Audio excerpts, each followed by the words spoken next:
여러분 안녕하십니까? 오늘은 영광의 소망 그리스도라고 하는 그러한 제목으로서 여러분과 말씀을 함께 나누려고 합니다. 골로새서 1장 27절 말씀, 하나님이 그들로 하여금 이 비밀의 영광이 이방인 가운데 얼마나 풍성한지를 알게 하려 하심이라. 이 비밀은 너희 안에 계신 그리스도시니 곧 영광의 소망이니라.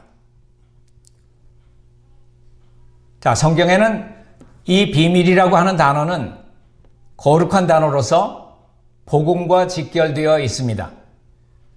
이는 메시아가 오시지 않은 상태에서는 다 알 수 없는 하나님의 그 계획으로서 오직 메시아를 통해서 그분의 계시가 주어져야만 알 수 있는 구속사적인 비밀을 의미하고 있는 것입니다. 하지만 그리스도가 오심으로 말미암아 구약 시대에 감춰져 있던, 그렇지만은 예표로만 상징되어 오던 이 비밀이 드러났습니다. 그러므로 신약 성경에서의 비밀은 사도들이 받은 그리스도를 계시를 통해 드러난 진리이며 또한 주님의 계시에 의해서 드러난 내용으로서 우리는 이 비밀을 믿고 신뢰할 수가 있습니다. 그럼에도 불구하고 하나님께 속한 비밀이기 때문에 인간은 이 비밀을 다 헤아릴 수 없습니다. 하나님의 사랑을 다 헤아릴 수 없고 십자가의 지혜의 깊이를 다 헤아릴 수 없는 것처럼 우리는 드러난 복음의 비밀을 밝히 알게 되었음에도 불구하고 여전히 다 헤아릴 수 없는 비밀인 것입니다. 이 비밀은 본문의 말씀과 같이 다름 아닌 그리스도이시고, 이는 하나님의 아들이 사람이 되신 이 성육신의 비밀, 또 성령의 오심도 비밀이고 하나님 나라가 이 땅에 임하는 것도 비밀입니다. 우리 왕을 우리 마음 가운데 모신다고 하면 우주의 왕 되신 분이기 때문에 우리는 우리 마음이 하나의 나라가 된다고 하는 것을 알 수가 있는 것입니다. 또 신약 성경의 비밀은 십자가의 복음으로서 오직 성령에 의해서만 그 비밀이 믿어지고 이해되는 것이고, 이 비밀은 오직 거듭난 신자들에게만 열리게 되어 있습니다. 그렇기 때문에 우리는 이 비밀은 십자가의 복음과 연결되고 성령의 오심, 하나님의 나라와 연결되고 있다고 하는 것을 알 수가 있는 것입니다. 특별히 이 비밀은 성도들의 그 생애에서 나타나는 거룩한 생명력으로 이루어지는데, 다른 말로 말하면 그리스도의 복음은 우리의 신앙생활에서 생명력으로 나타난다고 하는 것입니다. 우리가 다루는 이 골로새서는 비밀이라는 단어가 4번 나옵니다. 골로새서 1장 26절, 27절, 또 골로새서 2장 2절, 그리고 골로새서 4장 3절에 나오는 것입니다. 여기에 나오는 이 비밀이라고 하는 것은 어떤 비밀스러운 것, 이런 것, 어떤 시크릿이라고 하는 그런 뜻이 아니고 미스테리입니다.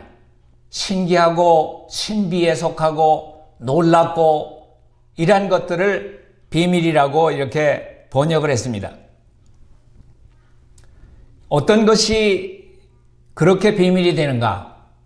우리 죄 많은 인간이 예수님을 마음 가운데 모시고 우리 세상에 이 하나님에 대한 오해, 어두움으로 가득한 이 세상에 그분의 품성의 그러한 영광을 드러내고 온 땅이 환해지도록 하는 그 사업에 들어가는 것처럼 비밀이 어디 더 있겠습니까? 우리는 바로 하나님의 품성에 대한 오해로 가득 찬 이 세상에 그분의 품성의 영광으로서 마지막 자비의 기별을 전해야 될 그러한 사명을 맡은 우리들입니다. 골로새서 가운데 나오는 성도들에게 나타난 이 비밀, 만세와 만대로부터 감춰졌던 이러한 비밀에 대해서 이제는 더 이상 비밀이 아니라고 하는 것을 알 수 그렇지만 하나님의 비밀이기 때문에 아직까지도 우리가 온전히 이해한다고 하는 것은 어려운 그러한 일입니다. 그래서 하나님의 품성, 특별히 사랑에 대해서, 아가페적인 사랑에 대해서 다 알기 원한다고 하면은 하나님께서 영원한 생명을 우리에게 주셔야 되고, 그 영생이 바로 왜 우리가 하늘에 가서 무엇을 배우고 무엇을 깨달아야 할 것인가, 또 얼마나 시간이 걸릴 것인가 하는 것에 대한 대답이 될 수 있는 것입니다. 너희 안에 계신 그리스도라고 했는데, 골로새 지방은 유대 나라가 아니기 때문에 이방 민족인 것을 알 수 있지만은, 그리스도 안에 계신, 우리 안에 계신 그리스도는 이방인이든 유대인이든 거듭난 신자 안에 계신 그리스도라고 정의하게 되는 것입니다. 또 교회는 그리스도가 그 마음에 계시는 거듭난 신자들의 마음 속에는 성령으로 말미암아 그리스도께서 우리 마음속에 임재하게 되는 것입니다. 이것이 신비이고 이것이 비밀인 것입니다. 이것이 바로 복음의 핵심인 것입니다. 그리스도의 의가 내 의가 되었다고 하는 것을 확신할 수 있다고 하는 믿음, 이거야말로 참 신비스러운 것입니다. 하나님의 가장 큰 비밀은 그리스도라고 말합니다. 그렇기 때문에 기독교의 가장 중심이 되는 비밀은 그리스도이고, 그분이 거듭난 신자들의 영혼 안에 계신다고 하는 것입니다. 다른 말로 말해서 마음속에, 밖에서 볼 때는 하나님의 편지요 기별이고, 또 우리의 말과 행동과 품성에서 나타나는 이러한 하나님의 품성, 이러한 것들은 온 세상의 영광의 소망, 그들에게도 소망을 가져다 줄 수 있는 그러한 비밀스러운 하나님의 품성을 나타내는 것입니다. 복음이 전파되는 목적은 각 사람을 그리스도 안에서 완전한 자로 세워서 하늘나라에 적합한 자로 만든다고 하는 것입니다. 여기서 완전한 자라고 말하는 것은 충분한 분량까지 자라난, 다른 말로 말해서 흠없고 온전하고 완전한, 이 목적된 바가 성취된 이것을 완전한 자다, 이렇게 말을 할 수가 있습니다. 어떻게 이것이 이루어질 수 있을까요? 곡식으로 말한다고 하면은 익어서 추수할 수 있는 지경에 들어갈 때 그것이 곡식으로서의 완전입니다. 그것은 곡식 자체로서 이루어지는 것이 아닙니다. 참, 하나님께서 늦은 비를 주시고 햇빛을 주시고 때를 따라서 하나님께서 그것들을 기르시기 때문에 곡식이 익어나갈 수 있다고 하는 사실을 알 수가 있습니다. 밤송이가 나무에 달려서 저게 언제나 익을까 하지만은 추석이 되면은 여지없이 그것은 아람을 벌고 그 안에는 밤새게 아주 잘 익은 밤이 쏟아질 수 있는 것, 이러한 모든 것들을 볼 때 하나님께서는 모든 해와 달과 이러한 하나님의 그 권능들로 인해서 이러한 곡식들도 여물리고 하는 것을 볼 수가 있는 그러한 것도 하나의 신비가 될 수 있겠습니다. 각 성도들이 하나님 보시기에 온전한 상태 또는 그리스도의 장성한 분량까지 성장할 수 있도록 그렇게 하기 위해서는 하나님께서 우리 안에서 역사하실 뿐 아니라 또 힘을 다해서 사도 바울과 같이 나도 힘을 다해서 수고하노라 라고 하는 그러한 말을 할 수 있어야 하는 것입니다. 내 속에서 능력으로 역사하시는 이의 역사를 따라 나도 힘써 수고하노라. 자, 내 속에서 능력으로 역사하는 이는 다름 아닌 내 안에 계신 그리스도 아닙니까? 바울은 자신의 사도직의 능력의 원천이 내 안에 계신 그리스도다라고 밝히고 있습니다. 그런데 그분을 의지해서 나도 힘써 수고하노라고 그렇게 말하고 있습니다. 사도가 온 힘을 다해 수고하는데 무엇을 위해 수고합니까? 그리고 어떤 힘으로 수고합니까? 수고하는 목적은 성도들이 그리스도 안에서 완전하게 되도록 수고하고 그런 수고의 원천의 힘은 내 안에 계신 예수 그리스도의 신성한 능력인 것입니다. 이때 그 능력이 나를 통해서 나타나려고 하면은 나 역시 그리스도를 믿는 가운데 힘을 다해서 그분의 뜻에 맞춰서 수고해야 한다고 하는 것입니다. 내 속에서 신성한 능력, 곧 하나님의 능력으로 역사하시는 그리스도의 역사를 따라 힘을 다해 수고해야 하는 것입니다. 그때 그 수고의 힘은 내 힘이 아니고 신성한 하나님의 힘으로 하게 되는 것입니다. 그 열매는 성도들이 그리스도 안에서 흠도 점도 없이 온전해지는 것이 그 열매가 되는 것입니다. 한 번도 죄를 지은 일이 없는 사람처럼 하나님 아버지 앞에 세우실 분은 우리의 소망이신 그리스도이십니다. 이처럼 우리 안에 계신 그리스도는 복음의 최고의 비밀입니다. 그런데 여기서 가장 중요한 것은 그리스도가 거듭난 신자들 안에 계시다고 하는 것, 그리스도께서 그 사람 밖에 있었다고 하는 사실을 말해주고 있는 거죠. 자, 우리 마음 가운데 예수님 말고 다른 것들, 즉 육신의 정욕, 안목의 정욕, 이생의 자랑으로서 그런 것들을 행복으로 알고 있었던 때가 있었다고 하는 것입니다. 우리 역시 과거에는 그리스도와 무관하게 살았던 사람들입니다. 하지만 그리스도의 비밀인 십자가의 복음을 듣고 어느새 마음이 열린 가운데 그리스도의 말씀이 귀에 들어오기 시작하는 것입니다. 그리고 그 복음의 말씀이 믿어지게 됩니다. 이는 그 사람 안에 그리스도께서 어느새 임하셔서 그 사람의 구세주와 임금이 되어 주신 것입니다. 곧 그는 성령으로 거듭난 사람이 된 것입니다. 거듭난 사람들은 어둠의 나라에서 그리스도의 나라에 들어온 자들이고 그들이 그리스도의 나라에 들어왔을 때 동시에 그리스도께서는 성령으로 그 사람의 마음 안에 들어오시는 것입니다.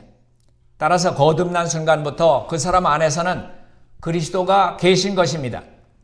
다른 말로 말하면 우리의 생각은 항상 예수 그리스도의 안에 머물게 되고 모든 것을 그분께 묻고 결정하게 되는 사람이 될 것입니다. 성령에 의해서 그리스도는 우리 안에 거하십니다. 그래서 그리스도께서는 늦은 비와 같이 임하신다고 하는 말씀입니다.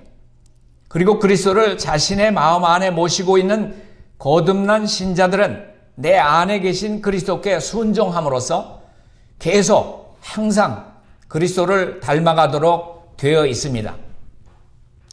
이때 그 사람이 그리스도를 닮아가는 그러한 생명의 힘은 다름 아닌 그리스도 자신으로부터 나온다고 하는 사실입니다.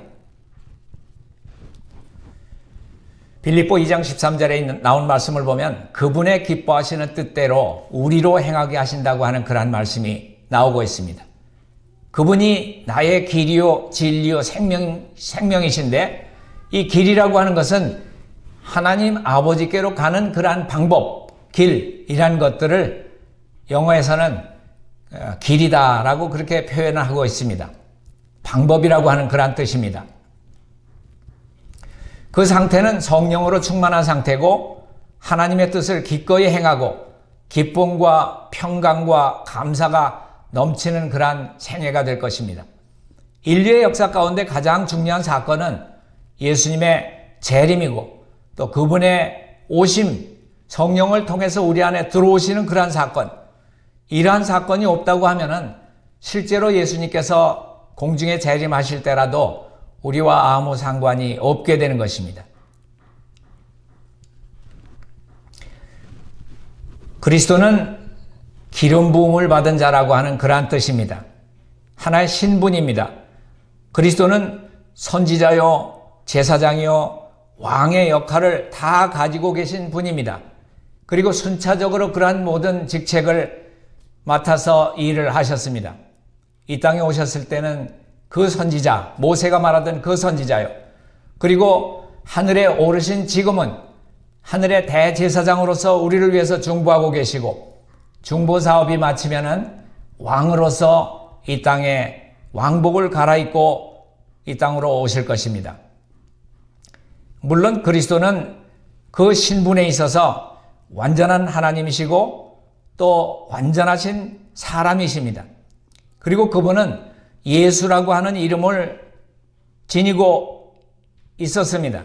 그 이름의 뜻은 여러분들이 잘 아시다시피 죄로부터 자기 백성을 구원하실 자다라고 하는 그런 뜻입니다.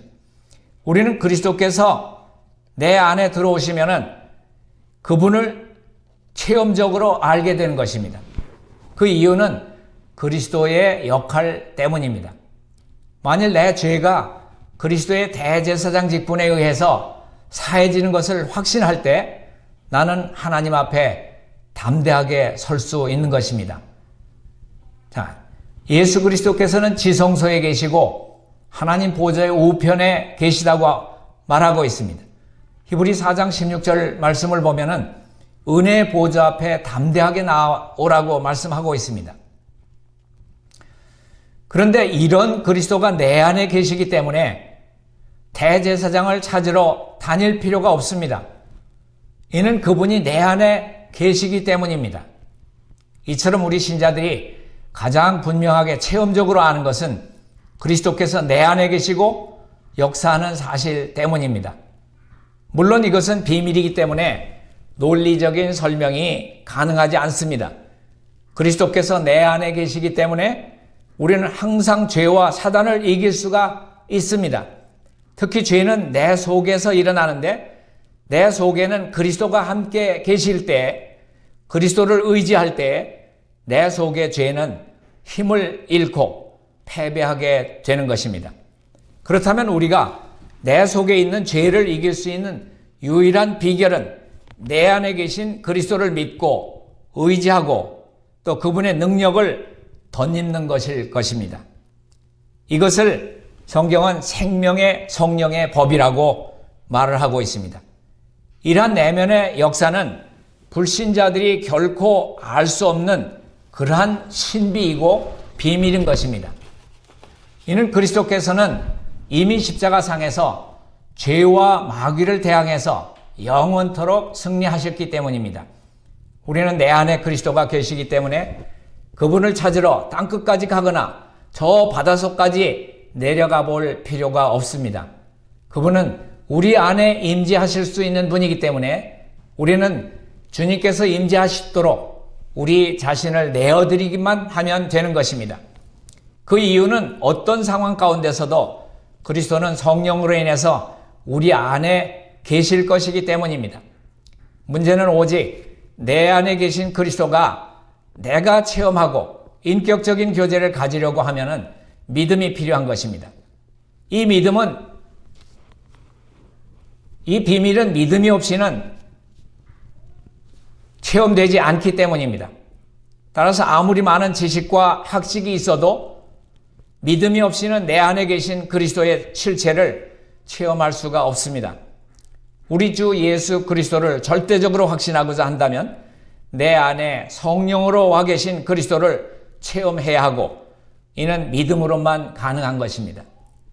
또 그리스도인이란 내 안에 계신 그리스도께 나의 모든 권한과 생명과 내 생애를 다 드린 사람, 이런 사람을 그리스도인이라고 말을 하고 있는 것입니다.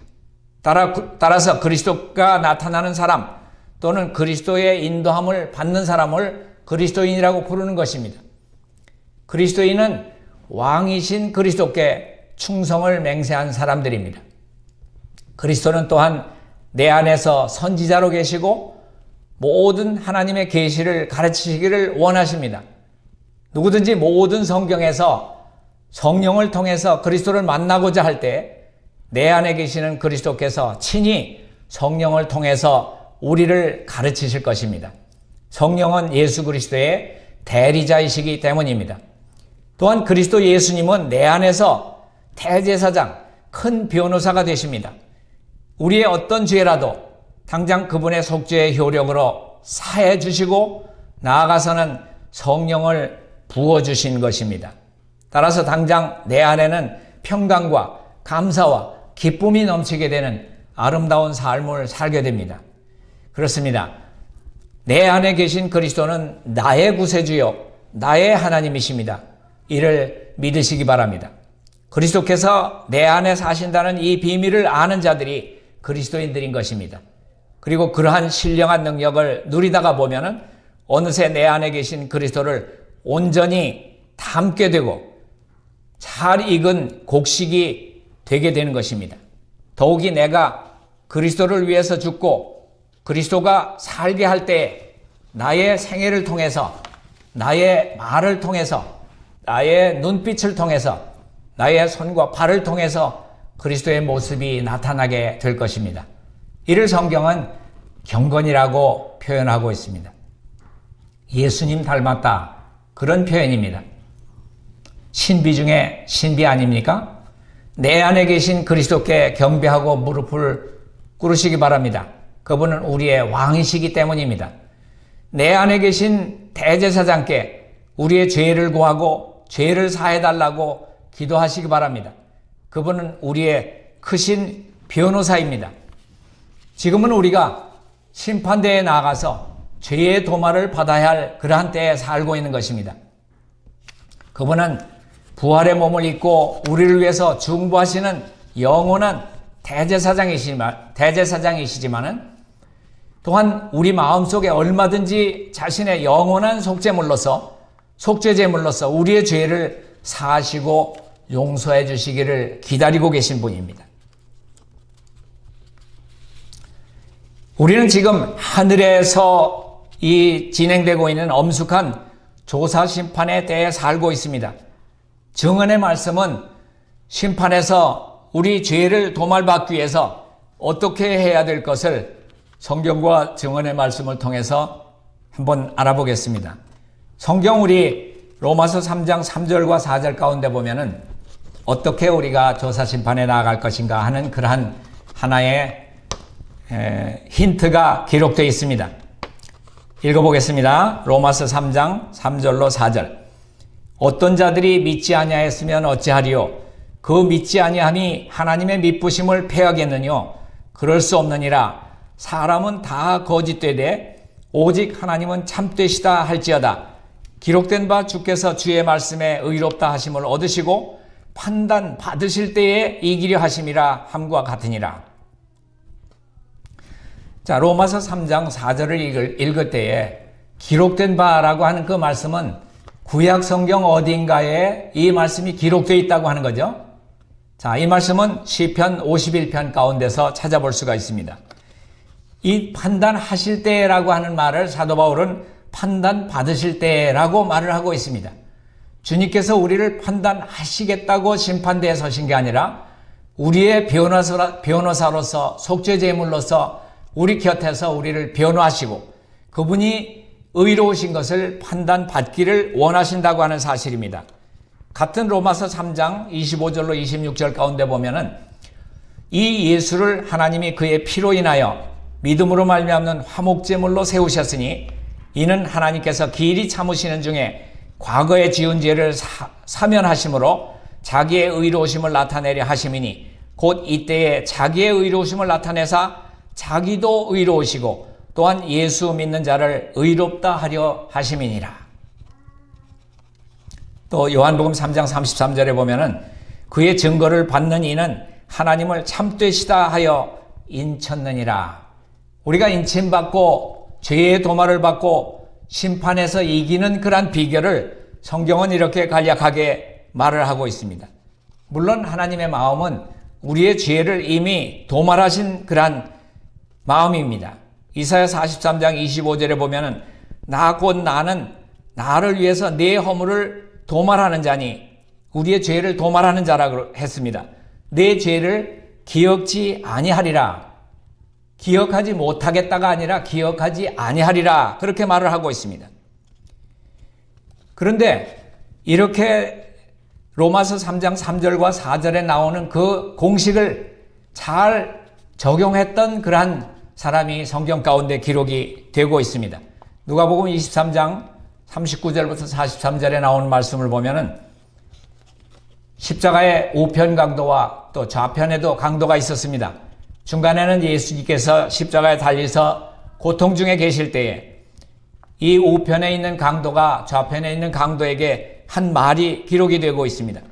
우리는 우리의 행한 이 일에 상당한 보응을 받는 것이니 이에 당연하거니와 이 사람의 행한 것은 옳지 않은 것이 없느니라 하고 또 가로되 예수님에게 이를 말씀을 드립니다. 예수여 당신의 나라에 임하실 때에 나를 생각하소서 하니 예수님께서 뭐라고 답하십니까?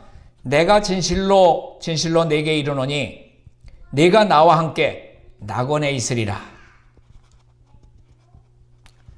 자, 우리가 예수님의 말씀을 듣고 또 나 보내신 이를 믿는 자는 영생을 얻는다고 했고 심판에 이르지 아니한다라고 말을 하고 있습니다. 심판에 이르지 아니한다고 하는 것은 심판의 차례가 오지 않는다고 하는 것이 아닙니다. 분명히 이 심판은 먼저 나아가서 죄의 도말을 받기 위해서 미리 나아가라고 하는 증언의 말씀들을 우리가 볼 수가 있습니다. 지금은 우리가 심판을 앞당겨 받고 미리 받고 죄의 도말함을 받기 위해서 우리의 죄를 자복하고 버려야 할 때다. 리비언 헤럴드 1908년 11월 19일자. 그리고 각 시대의 대쟁투 620페이지 가운데도 같은 말씀이 있습니다. 그들의 죄는 미리 심판을 받아 도말되었으며 먼저 심판을 받아 도말되었으며 그들은 그 죄들을 다시 생각해낼 수 없다.